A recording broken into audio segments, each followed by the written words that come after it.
Today's stories include FromSoftware reportedly has another unannounced game. Microsoft suddenly kills its movie and TV store on Xbox. An infamous director says he'd love to revisit the series. We'll have all of this and more because this is Kinda Funny Games Daily.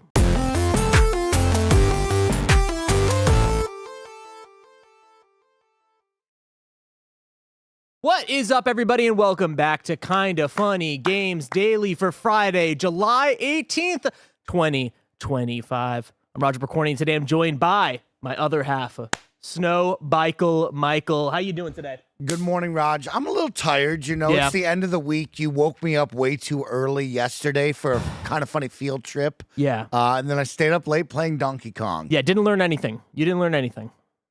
About Donkey Kong? No, I mean just like going to sleep at a reasonable time or... No, TikTok calls. You know what I mean? Like, I get into bed at like 11 to midnight, and I'm like, look at Mike. Gonna go to bed at like a decent time, right? That's not really a decent time. I should be in bed sooner because I'm getting older, you know what I mean? A little earlier. 25. And here I am, right?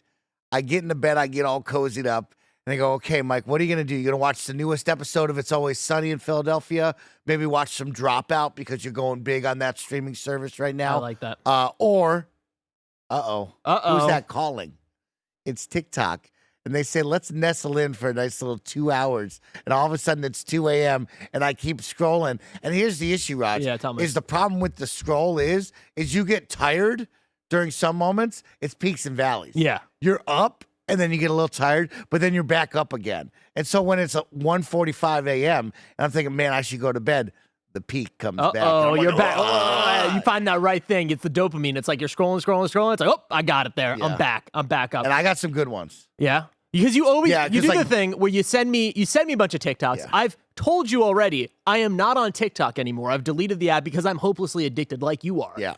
But then you use that as an opportunity to keep on sending it to me. Yes. And then use that as your personal like haven to then come to me in person while I'm working. Yeah. And then just start scrolling in front of me. It's like I'm your child.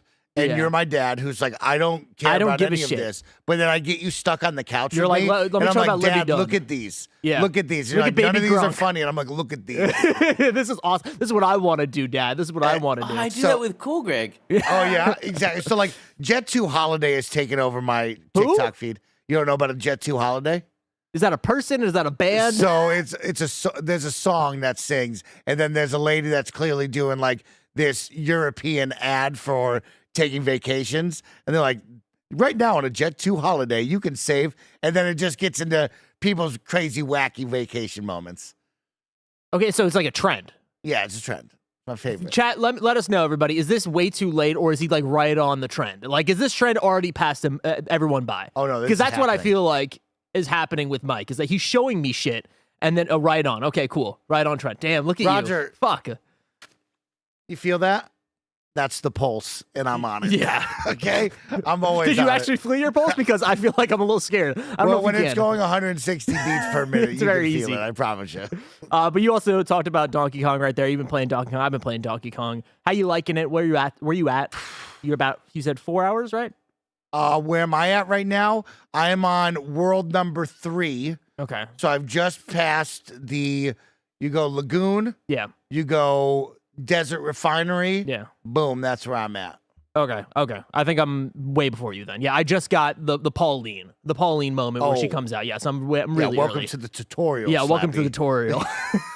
Okay, I'm taking my fucking time with it, Mike. What do you want me to do? I mean, I just turned my brain off, Raj, and all of a sudden I get sucked into this moment of terraforming all the world around me, hunting for gold. I now have an obsession with getting fossils because I want all of the hair dye for Donkey Kong. Oh, you're one of those guys? No. I refuse. Even though I only use the OG DK, I just can't get...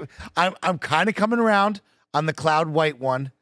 But I still like the OG DK the most. I don't think he looks good in any of the colorways. Yeah, no, it just doesn't feel right to me. It doesn't feel, none of this feels right to me. Like, I'm putting on, I think the different ties feel good, but like, I don't know, I'm just a naked Donkey Kong guy. Like, I feel like that's just where I want to be at for my entire life. Naked Donkey Kong with the tie. With the that's tie. good enough. That's it, bro. Yeah. Do you get different things for Pauline as well, or Yes. no? Okay, that's cool. Yeah, That's exciting. and the cool part about this, right, is like coming hot off of Super Mario Odyssey. For me, I did enjoy getting the new outfits. Yeah. But of course, like the OG Mario looks great. But I did find that I found a few. I found a few. Yeah, I found the one that was like that was more corduroy. I like that one. Yeah, I don't know but if you on remember this one, I like that a lot of the outfits and the ties all have stat effects, right? And so like you can put on a pair of pants that will help you run faster through mud, right? And Pauline's outfits will also help her as well. So like there's cool stuff going on if you want to dress them up. Right now, my Pauline has a cute little cowgirl outfit on, which I like. And then Donkey Kong, I'm settling in naked Donkey Kong, either red or gold tie, cloudless white, or DK original. I don't like. I like the idea of having like the status boosts with the specific skins or whatever. Yeah, but you gotta let me change. I don't want to have the blue pants or whatever, and then I'm stuck with blue pants the entire game. I want to be able to what is it, transmogging? What do you call that? Yeah, I want to be able to do that. I know that's like an advanced feature for a Nintendo game, but like you gotta let me do that. So you want the blue pants with that special status effect, exactly? But then you want it to look red. Yeah, is it transmogging? Is that what you call it? Yeah, or is that or is it mogging? Is when you're like. When you have like a cut jawline, is what the kids say. No, that's mewing. No, that's both. So okay. So mewing is when you do the thing where you like suck on your tongue a little bit, and you got like that, and you got the tongue. But then mogging is like you're doing that, but like you're better than everyone else at it. Like How so, do it's you like suck it's like me into this conversation about doggy. But I'm just trying to make sure that transmog, not transmogging, transmog. I want to be. I think that needs to be like the baseline for all these games. If you have like a status effect on a skin, you got to just let me transmog all my stuff. It's a child's game. Like, you can't use that as an excuse. They have a robust that you can't use that excuse. Let the kids play, Roger. Let the kids play. One thing that I want to talk about really quick before we get into we have a lot of news, we have a lot of stuff to talk about, is what do you think about Pauline's voice acting? Because Leanza fucking hates it. She hates Pauline's voice acting. She's great. She thinks it's like super whack. Like she doesn't feel like she's like an actual child talking. Like it's just weird. I love it. I think it's so. Open your heart. I know, right? That's what I'm looking at her and telling her. Yeah. I think it is hilarious. The way she says DK.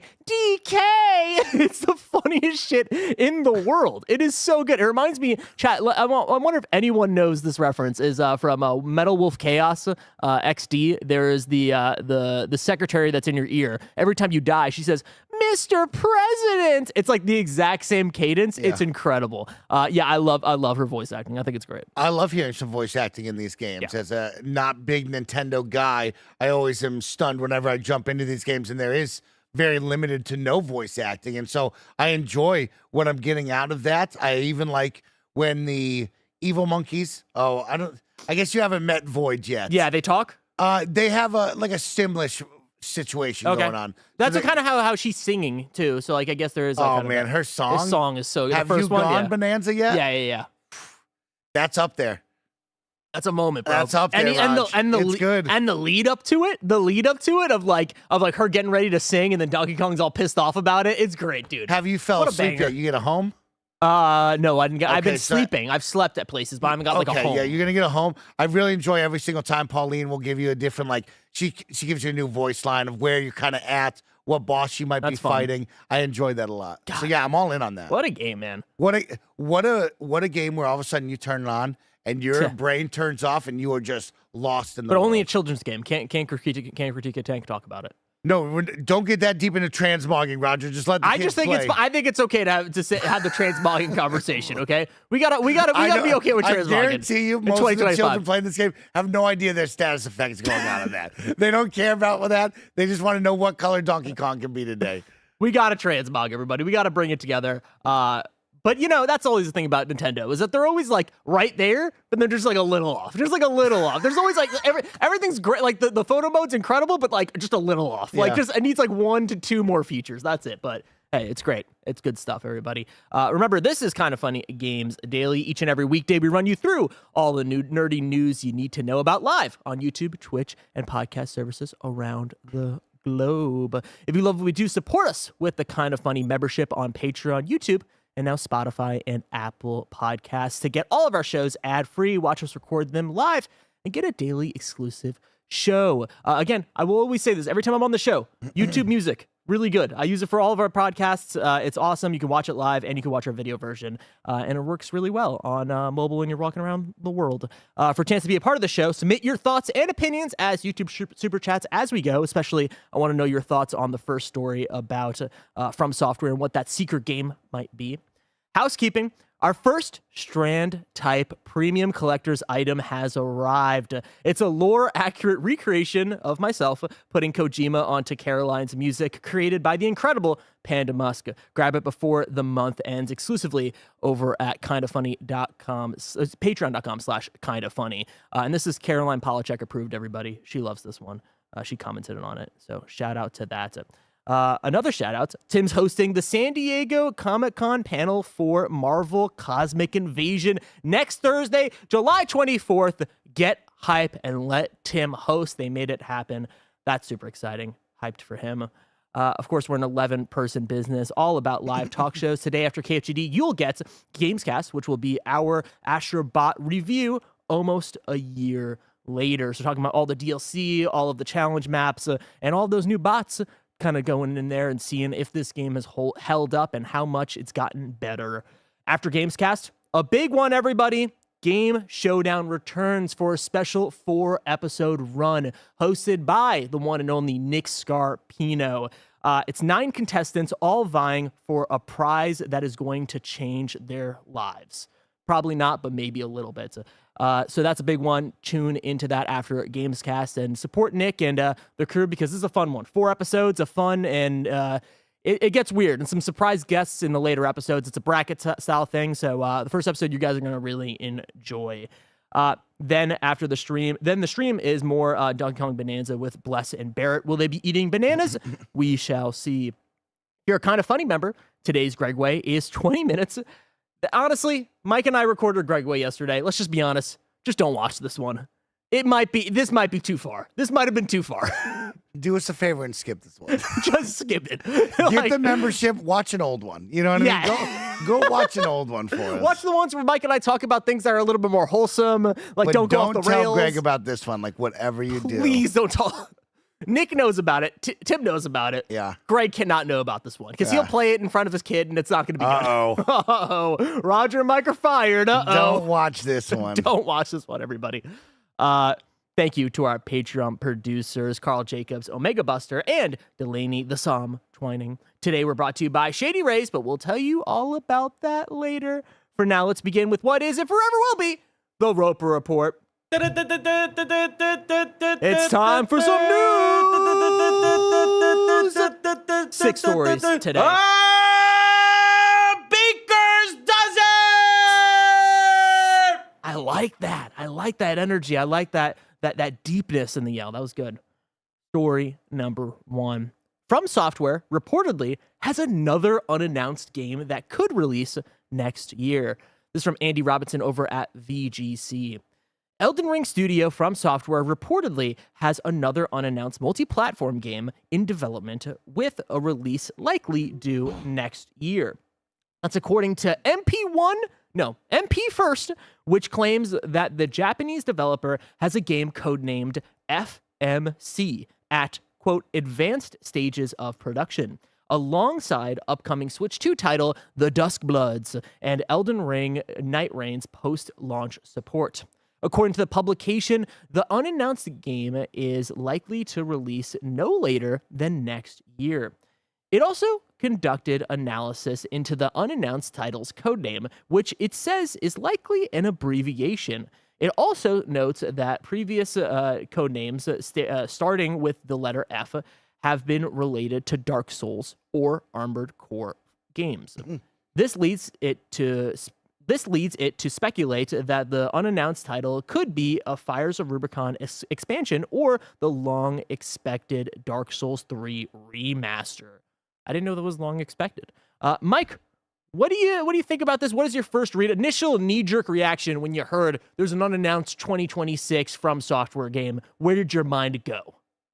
Oh, snap. They're over there developing a lot of games. we are getting nearly a yearly cadence of FromSoft games, and I love that. As someone who is a fan of a lot of their titles and franchises, I'm having a great time jumping from title to title, world to world, and I'm enjoying where we're at right now on this cadence. Of course, it's a lot, and of course, I'm sure it's not going to keep up on this kind of yearly track that we're on, but really, when I look at it, I get excited about the possibilities, Roger. I know a lot of people out there weren't excited about the idea of these multiplayer offerings that we were getting from them on these last 2 announcements, right? Night Rain into Duskbloods. A lot of people were like, hey, I don't want that. I'm here for the single-player experience. And we always knew FromSoft is going to give you the single-player experiences. They were just trying something else out. And now it looks like we're going to get an announcement sooner than later on that, which is really, really exciting. Now the question, where do you go? I'm an Armored Core guy right now. I really enjoyed Armored Core. Well, I'm coming off of Lost Planet, which is heavy into the mechs, and the final boss fight is ripped like straight out of Armored Core. So like I am very in tune and mindful of my mech gameplay right now. So it's like I'm into that. Especially Fires of the Rubicon was so much fun. I played it late and finally came around on that one after being just a Dark Souls guy. Playing that late and really buying into it with help of our audience, I fell in love with that. I would love to see an expansion or just another mainline game. I think Sekiro is due for one. I know that kind of gets into Activision world, but like that game is so much fun. Or maybe a Sekiro-like would be great, right? Use all those mechanics of the parry, of the breakdown, and go from there instead of just saying, hey, we got to partner with them or pay licensing fees. Let's just get over there and get ourselves. Yeah, it's so interesting, right? Because my brain goes to a Sekiro-like, right? But is there a world where FromSoftware has too many franchises that they just have going, or they've made one game of, or we're just moving past? We have Bloodborne, we have Dark Souls, we have Armored Core, we have Elden Ring, we have Demon Souls. Technically, we have so many, and we have the Duskbloods. There's so many new franchises and franchises that are not connected, that are one-offs. Is that too many, or should they just? I feel like at the point now, in my mind, they should just be like, hey, we're making Sekiro 2, we're making Bloodborne 2. We're going through it. I think this is a really fun and rare occasion where you come for the developer, not the franchise name. That's a good call. Because I think all of the franchises and what they do, and there might be a lot, but they're all very similar in how you play and what goes on with it, right? Sure, different settings, but I think you're coming for the developer name and what the gameplay is. And so that's the positive here, as opposed to some other ones where you're like, oh, I'm coming for the franchise because I love those characters in that world. Here, it's like, throw me whatever you want. We go back to Bloodborne. You want to make Bloodborne 2? I'm in on that, right? You want to jump all the way over and just say Dark Souls 3 remastered? We're in on that as well. So, yeah, I could go any which way they want to do this. I'm coming for that team in the development. Yeah, if I were a betting man, I would say it's probably Dark Souls 3 remastered or something to do with Dark Souls right now, because we have Elden Ring, we have Night Rain, and then now we have Duskbloods. And those are different types of games. Elden Ring, of course, is a huge open world video game. We have the multiplayer games when it comes to Night Rain and Duskbloods. I feel like they want to go back to that original formula of like, hey, this might not be for everybody, but let's make sure that everybody in our fan base can play along for the next year or 2 years, right? If people are not into Duskbloods or don't have a Switch, right? Here's something that we know for sure is going to hit, and that would probably be a Dark Souls. Dark Souls 3 Remastered is a weird one for me, though. Like, does that need a remaster? I mean, I played it recently on my PS5, PS4, whatever, 60 FPS on my PS5. And it looked good, it ran good. Like, to me, that doesn't scream as one, like, we need a remaster from it. I mean, well, it came out 2016, so it's coming on 9, almost 10 years, right? Yeah. So you could celebrate the 10-year anniversary, which we've seen a lot of companies dip into that bag and celebrate the old. For me personally, Dark Souls 3 would not be the one that I want. I don't want a remaster. The game is good enough. Of course, any sort of visual upgrade, any sort of tuning is a lot of fun and awesome to celebrate. But like for me, I never liked Dark Souls 3 the most out of the trilogy. I am actually a 2-in-1 guy over 3. I didn't like how we kind of went a little more linear on 3 as opposed to the other two, but it's still a great game. The remaster wouldn't be the one that I want out of the options that we could do here. Yeah. I mean, it's interesting remaster, right? Like, I mean, my brain goes to a remake of these things. Like, we have not gotten a remake of any of the Dark Souls games yet, right? No, you just got Dark Souls 1 remasters, right? Yeah. But then you also get into a blur. We live in a world where remake and remastered. That's true. This word, yeah, they could be those saying two words remaster are and they so mean the same. remake. Yeah, you're right about that. Anything is happening. I think it's an interesting one, of course, is your bread and butter is these single-player games, right? Yeah. We haven't really seen if Night Rain took over like we thought it would. I think it topped some of the sale charts, but we haven't seen it. I mean, it's doing well. I just checked on today on the global phenomenon. Sure, and it's not selling microtransactions, right? So like, there's a couple of things when it comes in this live service world that you look for, and it's not doing right. Like true FromSoft stuff of like, there's no microtransactions. The game's the game. That upfront cost is what you're gonna pay, and you're gonna enjoy this, right? So like, on the front side is they're dipping into 2 multiplayer games and genres here. That's not their bread and butter. That's not what the audience is clamoring for. But clearly they're making it work with Night Rain, but it's not as big as the next Elden Ring would be. Yeah, but I mean, it's pretty close. I mean, if I could pull up the Steam DB charts really quick. I mean, Elden Ring Prime, right? Like Elden Ring as itself has 40,000 players right now and had a peak of almost 1 million players, 953,000 players. And then for Elden Ring Night Rain, Night Rain has 43,000 people playing right now and a peak of 313,000 people. So of course not as big as the original Elden Ring game, but that's a 1 in a billion game, right? So to have a fraction of that success and have 43,000 people playing is it 1 in a billion game? Because like all of their titles are hitting this. But I mean, Elden Ring was like the breakout beyond the breakout. Like that was the game that everybody was like. You heard about Dark Souls, even if you didn't play it, whatever, people bought Elden Ring. I know people that literally never played a FromSoftware game, like, I'm buying Elden Ring. I need to get into the zeitgeist right now. Yeah, but it had already been previous 10 years of doing well. But I'm saying, like, it's the end game. It is the culmination of all this stuff. Do you think the next one will be that then? Is that what you're expecting? No. Oh, whatever. The next single player experience. Do you think it's Elden Ring level? No. To me, this is them trying a bunch of different things to get to Elden Ring 2. They're kind of building out the franchises. They're making sure that everyone's happy. They have the Armored Core already. I don't think we're going back to Armored Core for a while. We're going to take a little bit. We're gonna make an actual proper sequel to that eventually. Then we have Elden Ring 2, which is probably in development. There's no way that game is not being made right now. And then we have the Duskbloods, which is kind of towards the Bloodborne / multiplayer aspect side of things. And then you want to make sure your Dark Souls fans are happy. So if they can focus on the Dark Souls element of it, then I think you're good for a few years, and then you can come back with Elden Ring 2 in, I don't know, 2028 or something like that, 2029. You don't think Bloodborne 2? I mean, yes, of course. Let's get the. That's a great point. Bloodborne 2 multi-platform off of just Sony. First of all, never. That's never happening. Because I mean, PlayStation owns that.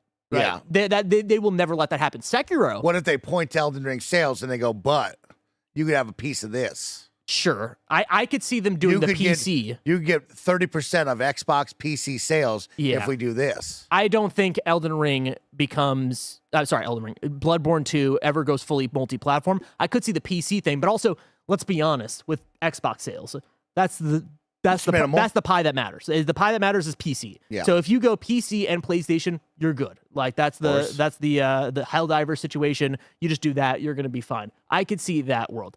In my mind, if I were to go outside of Dark Souls and everything, I could see Xbox playing nice with FromSoftware and just being like, we make all our games multi-platform anyways. Like, here's Sekiro. Like, just do it. Like, just make Sekiro 2, make it multi-platform. Here you go. You can put it on everything and anything as long as we are publishing this game for you as Activision. This isn't an Elden Ring DLC number 2? A smaller one, you know? No.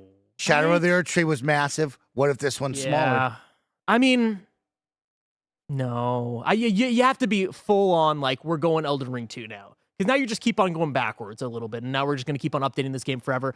They have to be, like, one step into, like, we got to make another multi-billion-dollar video game right now. And also the movie's happening. Like, of course, we don't know when that's happening, but that's in the works. So you can probably see the gears turning of, like, we got to figure out Elden Ring 2 by the time the movie comes out, so then we can kind of have this massive moment, and Elden Ring 2 is bigger than Elden Ring 1. That's my thought process on it. I mean, the positive is they have nothing but winners here. Yes. No matter which way you slice it, no matter where you want to go, it sounds all like a win, right? No matter what franchise you choose to go for, the single-player bread and butter, which is your go-to, is going to pop off no matter what. And so the excitement that we could get this next year is crazy. That's stuff. what we as gamers should probably be focusing in on here is if you weren't excited by Duskbloods or if you didn't have a Switch 2 and you're not going to get one for this and you're like, hey, multiplayer is not my thing, you're going to get a single player FromSoft game sometime, possibly next year, is an insane thing to stay. Yeah, absolutely. We got a few super chats about this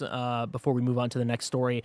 From 8-Bit to Now super chats and says, imagine FromSoft goes back into their catalog and we get a remaster of a Tenchu game. Take my money. Yeah, I mean, they are now in this dominant place where they can look back at their older franchises that maybe didn't get as much love and bring them into the forefront, and boom, immediately it's going to be a top seller of the year. Just that is the dominant position they are. I do think that Tenchu is just not on their radar, though. I want them to team up and make a Devil May Cry game.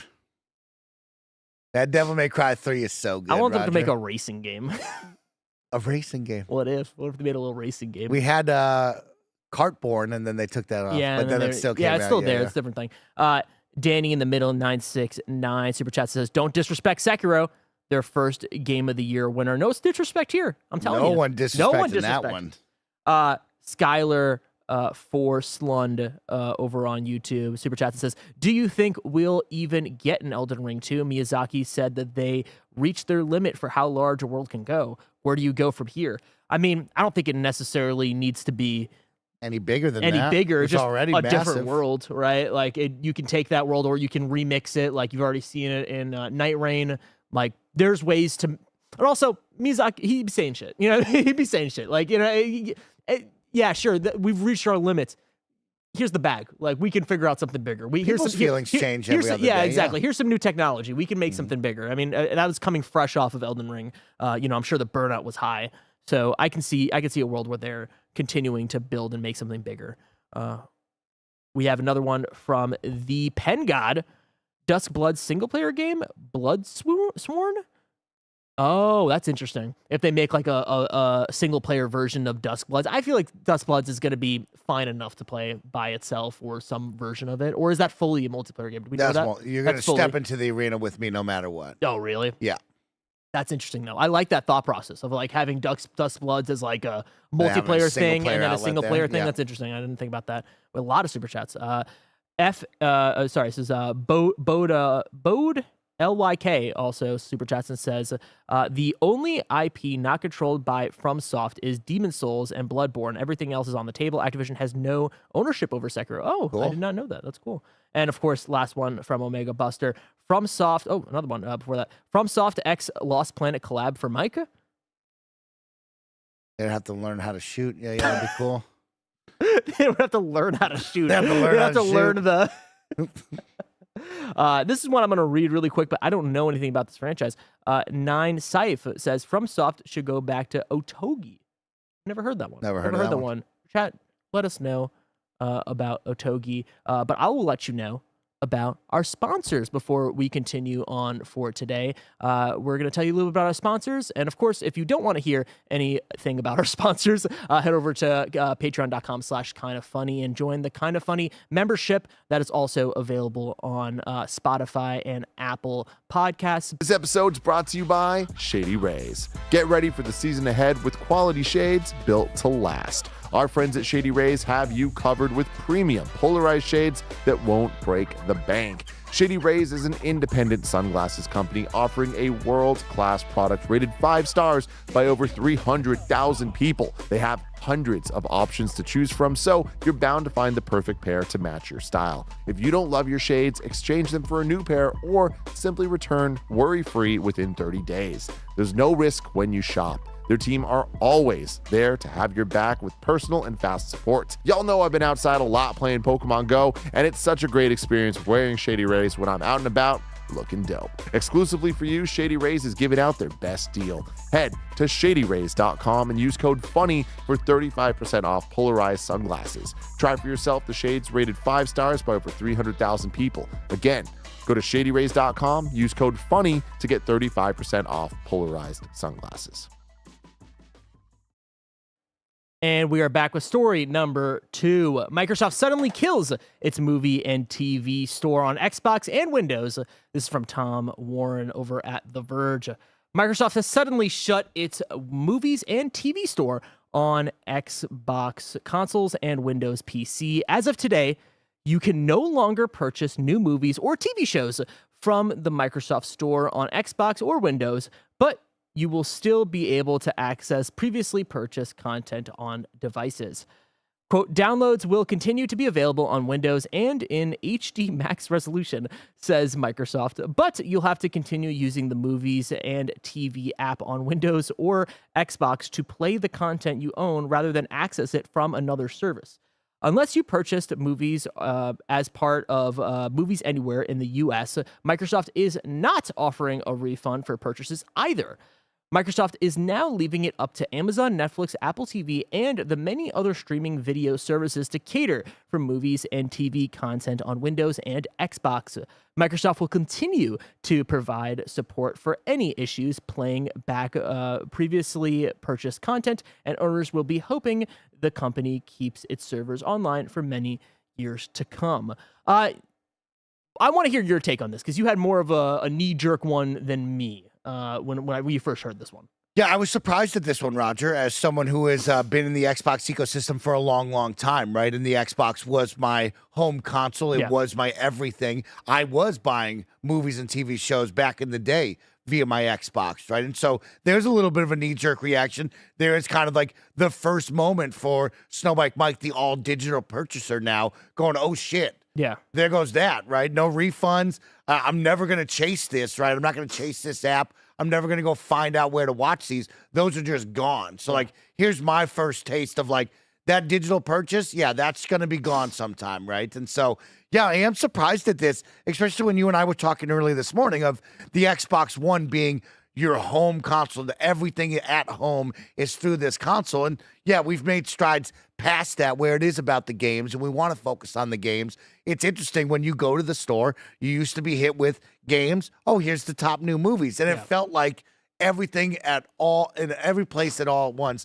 But over the past, 5 to 7 years since the dawn of Netflix app, Hulu, Disney Plus, Amazon Prime, Apple TV. There's so many apps now that I go to over the Xbox store, right? Instead of paying $13.99 for Family Guy season 5 like I used to. Hell yeah. Now I'm going to whatever to watch those. So business-wise, it makes sense, right? Here's something that probably is not really that profitable. People aren't coming to us to play or watch movies or TV shows. They're going to their apps. Let's stop doing this. Turn the server off. Let's move on from this. On the flip side, how many customers are like me who are even buying stuff, right? I doubt there's that many people. Yeah, no, it's interesting, right? Because I remember, God, this is the first time I feel really old in a while, is I remember downloading the Netflix app on the Xbox 360 like the day it came out. And like that was a huge deal when Xbox finally started to integrate all of these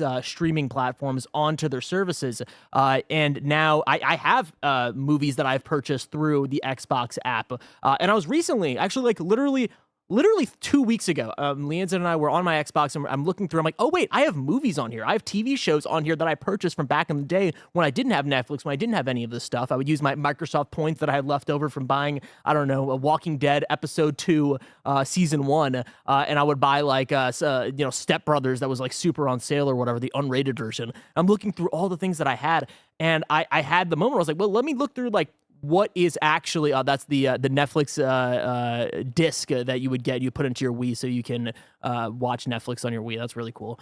And yeah, I remember looking through all of like the storefront and seeing like how many reviews are there for like the big movies that are coming out. And it was not many. It was a small amount of people that are reviewing these things, that are even watching or buying these movies. So in my mind, right, like someone that doesn't see the business, doesn't see the numbers, doesn't see the ones and the zeros and how much this actually costs in terms of servers, I am like, oh, it's just a good to have, right? It's a nice thing to have extra money in your pocket. You get to have, oh, there's a movie came out. Oh, I'm lazy. Let me buy it on my Xbox, right? Maybe that's someone's entire platform is where they have all their movies, they have all their TV shows on this one thing. Why not keep it up? But I'm sure it costs a bunch of money. I'm sure it's very expensive to keep up, for the you would assume thousands maybe of people that are actually actively buying things on their platform, where most people have gone to Amazon, have gone to their Apple TVs, have gone to the other services that they have that are abundant everywhere, just are not buying movies. It's such a quaint and fun idea for you to say, oh, that one person's whole entire ecosystem is right there. It's like, who's doing that? You know there is. There's a few. You think there's like, okay. No. I'm not saying like hundreds of people. I'm saying like a dozen people in the world. There's a couple people out there exactly. that's like, this is my entire yeah, world. exactly. Like, hey, I started on here and I just end on here. That's all it is. But the world, nobody's doing that now. Is right. Everybody's on all these different platforms and apps. They're getting their movies and television through different services. And it just makes sense, right? I'm sure the numbers were small there. It was fun to go onto the store and see movies and television shows there. I thought that was always cool, but I'm coming to the console to play games. Yeah. It is a games ecosystem. I'm here for the games. That's what I'm doing. Mellow fellow in chat says, it's Microsoft, though. That's such a tiny blip. And I agree. I agree. There is more that they could have done to make that more appealing. And I think they tried a lot of it, right? They tried a lot of the cross-promotion stuff. They would try, like, hey, this movie's coming out. Here's a game that you would... Like, they would try doing this weird stuff on the front of your Xbox. I also wouldn't be surprised if we hear the announcement in the next few months of, like, they've partnered with Amazon, and now you can, Amazon is now built into your Xbox or something weird like that. Like you have something, because they're out of the business now of selling these things. So why not partner with a streamer or a place that has all of these things available for you? They can still advertise, and maybe they get a 3% cut, a 5%, whatever it is. Maybe it's just a deal where, hey, this company pays them money, and now they're on the front page of Xbox. Yeah, of course, Amazon has an app on Xbox. I'm saying more of like an actual like integrated partnership to be like, hey, people are clearly okay with having advertisements for movies on their Xbox. So why not have someone else pick it up? So I think that is interesting. Little super chat for you, Norm. Super chat says physical media for the win. Can't disagree with you at all. That is true. Physical media is more important, but also I think about it. I'm like, I want to get a physical like disc or whatever I want to buy like a Blu-ray. I'm like, I guess I have my PlayStation 5, but like, I'm never going to use it. I'm just not the physical media guy. I want to be. I talk a big game like I yeah, want to be. Exactly. We want to be it, but it's just not going to happen. Story number 3. Infamous director says he'd love to revisit the series, but Sucker Punch is busy with Ghost of Yotei. This is from Andy Robinson over at VGC. The director of the infamous PlayStation series has said he'd love to revisit the franchise one day, but suggested that no such plans are currently on the table. Sucker Punch game designer Nate Fox, who also helmed Ghost of Tsushima and the upcoming Ghost of Yotei, was asked by Game Informer if he'd like to one day revisit the action series. Fox said that while he'd love to work on more Infamous content, Sucker Punch is currently focused on developing one game at a time. Quote, I would love to work on more Infamous. I would love to see a trilogy re-release, but Sucker Punch is a one game at a time shop, and right now we are focused on finishing Ghost of Yotei, he said. Interesting. It is an interesting place for a company as big as Sucker Punch that is now doing one game at a time. Like, how long do they stay doing one game at a time? That was my first thought here.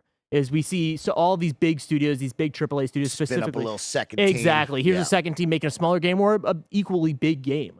But I know they're a very small studio in comparison. I think from the outside, it's easy to say that, right? It's like, oh, you say that now, which is totally understandable. You're asking one of the team members in the middle of it all, right before game day, to prepare for that. And it's like, yeah, they're full head on Ghost of Yotei. But what's to say after that comes out, we don't look at it and say, what if we spin up a small team? Yeah. Right? We hear all about these passion projects, these small 12 to 20-person teams that are putting out games that they love. I'm sure inside of all these walls are saying, okay, well, when this ends, what can we do? What are our 2 big things that we want to do? What's the 3 game ideas that we would love to see? And they would figure it out. If Sony believed in it, they'd give them the money to make it happen. Spin up another studio. Yeah, another side of the studio. Yeah, it is really, really interesting of you have like part of me like really appreciates and loves that Sucker Punch is working on one game at a time. I think there is something special with having a studio that is fully focused on one franchise, one thing at a time, moving on, kind of having that cohesion behind everybody at the studio. But then also part of me is like, man, like that is really tough when you're you're making a huge franchise like this, right? Because Ghost of Yotei is going to hit. Like, that game's going to be big. That's going to make a lot of money. So then if they want to continue being a one-game studio, that means they're going to be working on Ghost forever. Like it's an interesting conundrum right there. I think it's going to be eventually they're going to have to split off a little bit, or they're just the Ghost studio. Maybe that's what they want to be, but clearly there is some type of interest in Nate over here wanting to go back to Infamous, wanting to potentially do something else that is outside of Yotei and Tsushima. So eventually we're going to have to get to the place where there is two studios, or maybe just another company is working on the Infamous remaster or something. But it's interesting that he says that, like, yeah, he wants to see that Infamous remaster or that trilogy re-release. But to me, that doesn't even scream like something that Sucker Punch would do. Like, that's something that, like, you would contract that one out. But maybe there is reverence enough for that franchise, and he cares about that franchise so much because that's his baby, that he would want to do that himself. Like, they would want to make that an internal project. Yeah, that's super interesting to me. Did you ever play the Infamous games? No, I was a prototype kid. Because I was on Xbox. You are a prototype kid for sure. So I was a prototype kid. Yeah, but you seem like a prototype kid. 1 and 2, you know? Yeah, you seem like that type of guy. Yeah, were you a Darkness guy? Oh, yeah, of course. yeah. Of course I was. Of course I was a Darkness guy. This one's interesting. I'm excited to talk to you about this one. Story number 4. Valve pulls adult-only games from Steam as it tightens rules to appease payment partners. This is from Vikki Blake over at IGN. Valve is tightening its guidelines around adult-only content to satisfy rules set by Steam's payment processing partners, with dozens of sexually explicit games removed from the platform throughout the week. As spotted by GameSpark and shared by Automaton, SteamDB logs show a flurry of activity behind the scenes as Steam updated its rules and guidelines policy, making it clear that publishing certain kinds of adult-only content could violate them. Certain kinds. Let's keep that in mind, everybody. The newly added clause 15 of the policy now explicitly states content that may violate the rules and standards set forth by Steam's payment processors and related card networks and banks or internet network providers shouldn't be posted on Steam. The X/Twitter account for SteamDB revealed a long list of pornographic games recently delisted from Steam. It follows a public outcry earlier this year when UK Technology Secretary Peter Kyle slammed Steam for hosting a sexually explicit visual novel in which the protagonist engaged in non-consensual sexual contact.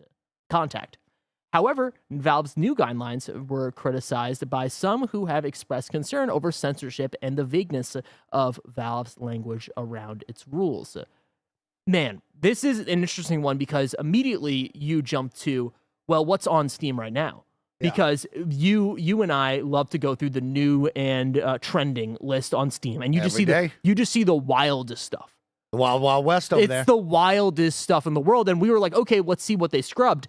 And they haven't scrubbed much. There's some stuff, of course, clearly this list has been taken down. But there's a lot of sexually explicit stuff there that is very clearly like, hey, we're trying to make an adult game. The Naughty Vampire and the Moaning Forest released on July 17th, 2025. So just 24 hours ago. They have about 4 other titles quickly right below that. But, of course, it's week 1. Yeah. We'll see where this goes. It's going to be a rollout.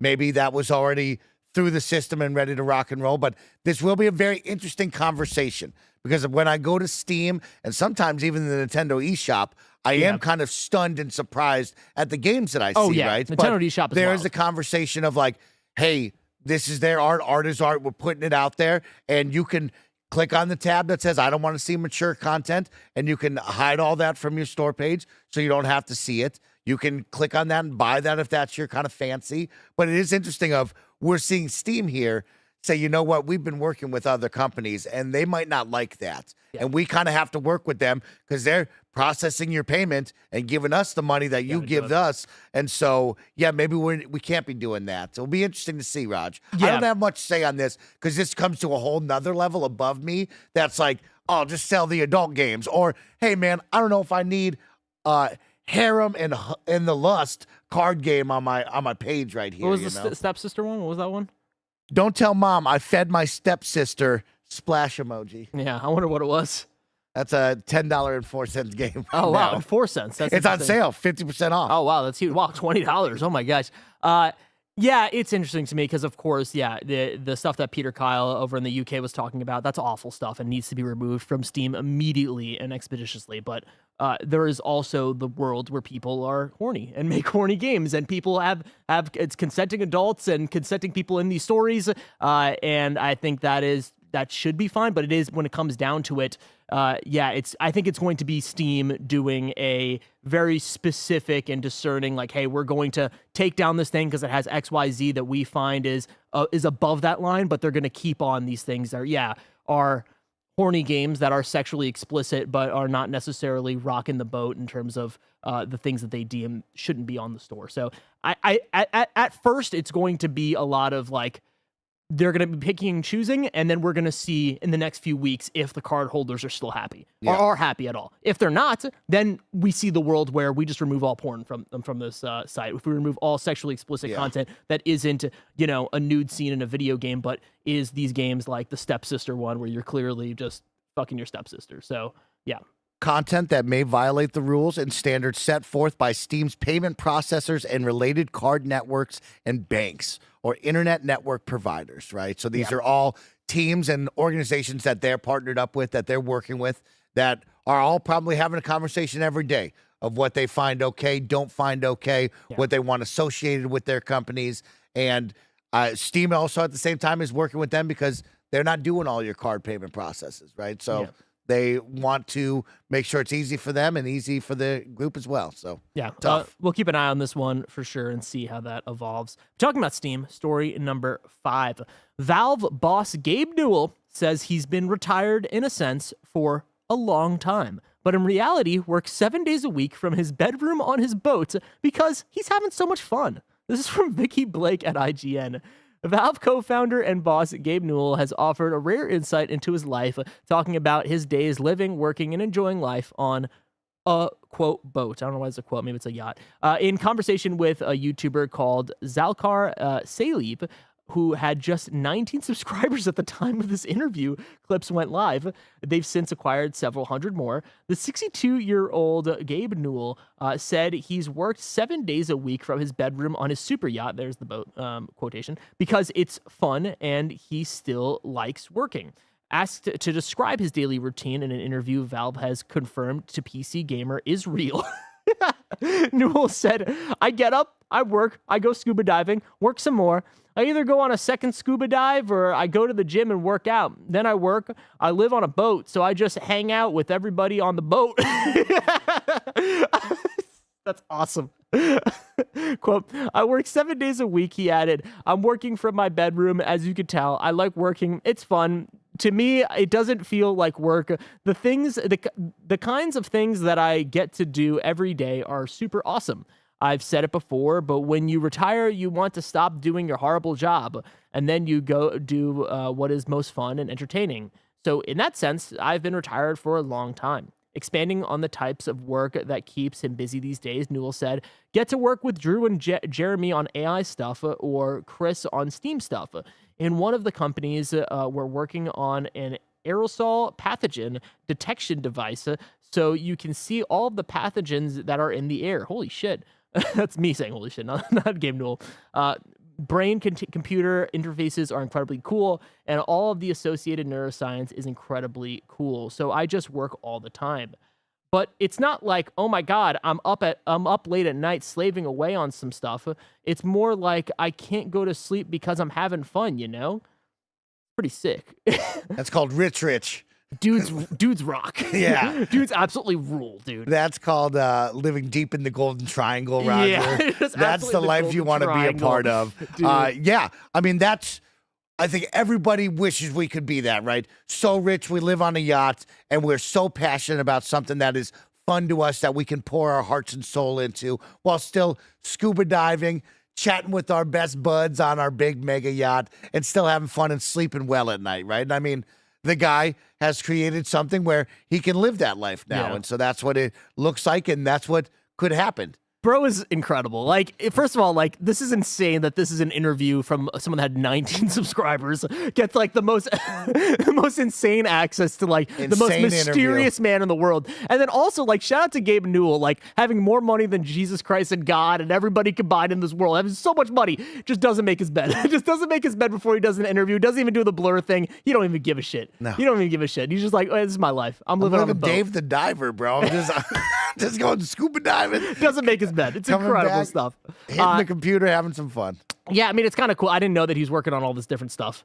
Like how exciting. Outside of stuff. I mean, he's working on AI stuff. Duh. I mean, like every tech billionaire in person is working on AI stuff in some regards. Working on Steam stuff still too, which is nice. He says Steam specifically. I like that. That's interesting. Like, I wonder how does he mean actually? Maybe he knows about the adults only content. Maybe that's the reason he put the button on it. He's or maybe he's having a conversation about it. Yeah. Yeah. But he doesn't say Valve though, right? Like, I think we all associate him with more of like the oversight of like Valve as like a creative division, like Half-Life and all that stuff. But he said specifically Steam there. It might just be him using it as the same word, right? Valve and Steam, same thing. But still interesting to me. And he's working on the thing to figure out the aerosol pathogen detection device. Like, that's wild stuff. That's some big money stuff right there. Some big money stuff. But Mike, I'm tired of all the big money stuff. I want something small. If I wanted something way smaller, maybe the tiniest news I need to know about, where should I go? Roger, I'd take you to our last story, the We News channel, where we cover all the small news items you need to know about. Story number 6. We News Shadow Labyrinth review roundup. This is the Pac-Man Metroidvania type deal thing going on here. Oh, snap. Yeah. Metacritic sitting at a 74. OpenCritic, 75. PC Gamer gave it a 74 out of 100. They say, a good Metroidvania trapped in the shadow of too many better ones. Banger.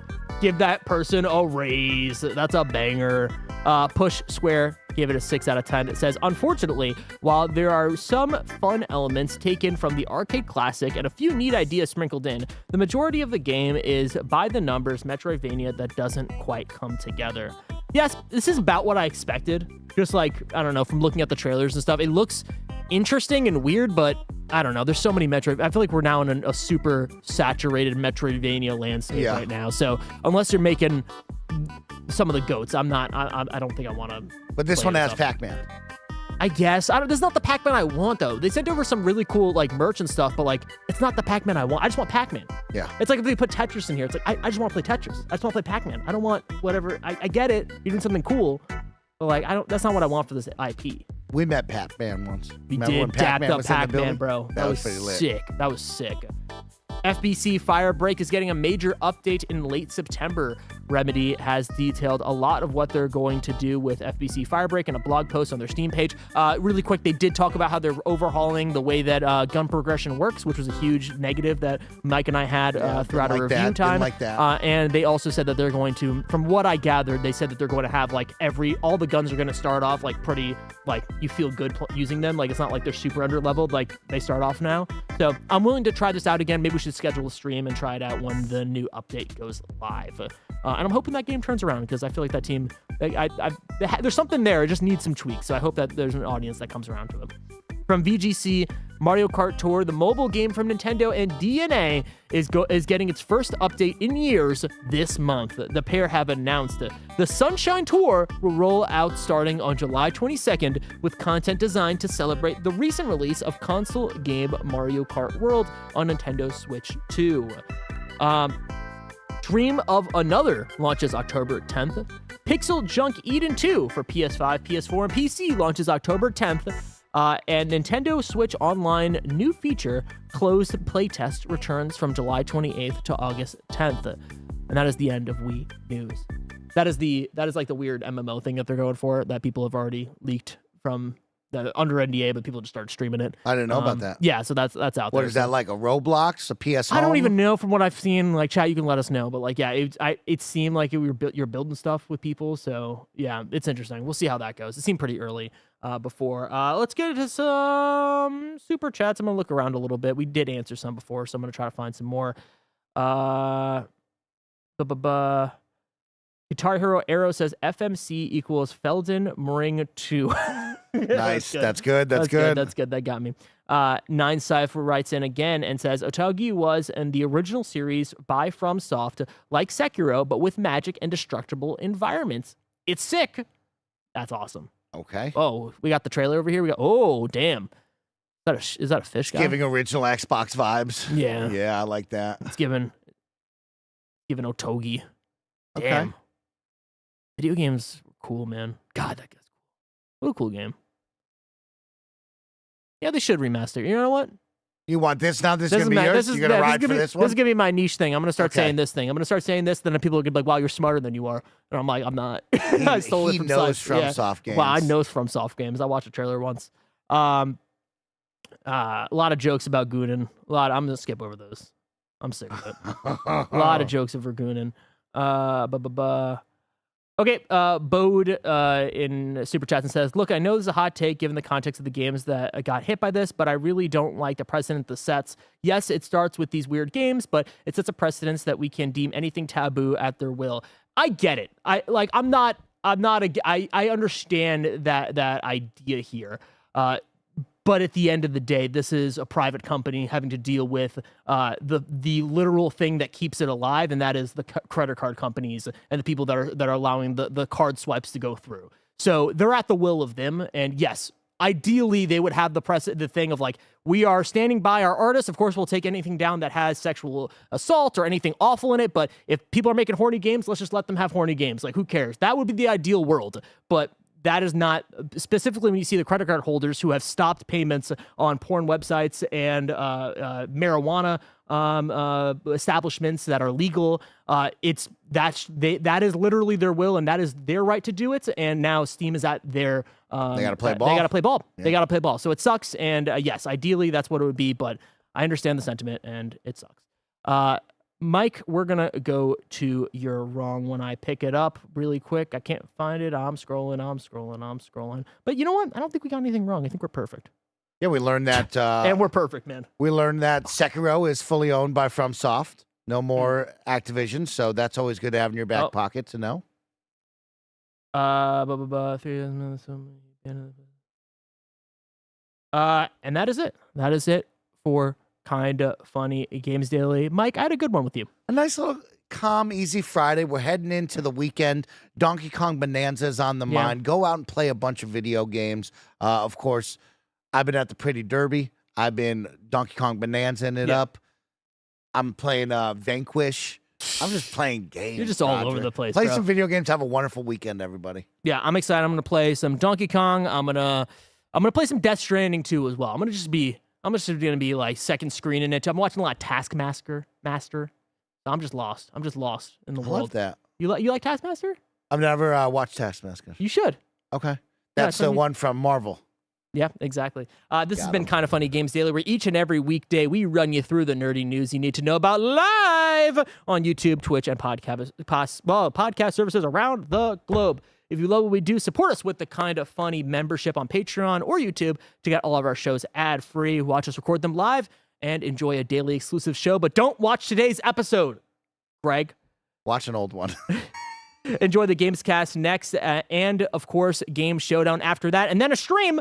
But until next time, it's been our pleasure to serve you.